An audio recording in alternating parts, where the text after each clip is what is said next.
ভারতীয় পেসারদের মধ্যে ১৫০টি উইকেট নেওয়ার তালিকায় দ্রুততম জসপ্রীত বুমরা টপকে গেলেন কপিল দেবকে। ইংল্যান্ডের বিরুদ্ধে ৬ উইকেট নিয়ে ঢুকে পড়লেন ১১০ বছরের পুরনো রেকর্ডের তালিকায়। সবথেকে কম ম্যাচ খেলে ১৫০টি টেস্ট উইকেট নেওয়ার তালিকায় কপিল দেবকে টপকে গেলেন জসপ্রীত বুমরা। শনিবার ইংল্যান্ডের বিরুদ্ধে ৬ উইকেট নেন তিনি। ইংল্যান্ডকে ২৫৩ রানে শেষ করে দেওয়ার নেপথ্যে ছিলেন বুমরা। তার বুদ্ধিদীপ্ত বোলিং ভারতকে ১৪৩ রানের লিড এনে দেয়। সেই সঙ্গে রেকর্ডও গড়লেন বুমরা, ঢুকে পড়লেন ১১০ বছরের পুরনো রেকর্ডের তালিকায়।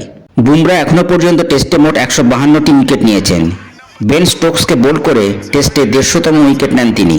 ৬৭৮১টি বল করে ১৫০ উইকেট তুলে নিলেন বুমরা।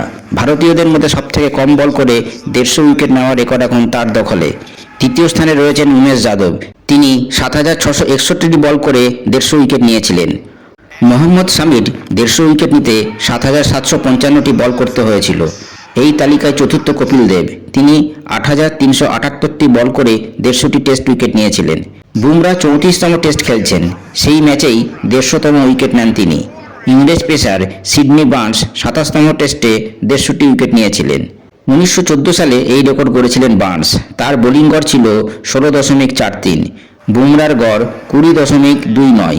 ১১০ বছরে বুমরাই প্রথম যার ১৫০টি টেস্ট উইকেট আছে এবং গড় ২১-এর নিচে। ভারতীয় পেসার পিছনে ফেলে দিলেন ম্যালকম মার্শাল, জোয়েল গার্নার এবং কার্টলি অ্যামব্রসকে। এই ৩ ক্যারিবিয়ান দৈত্যকে পিছনে ফেলে দিলেন বুমরা। ভালো লাগলে লাইক ও শেয়ার করে দেবেন।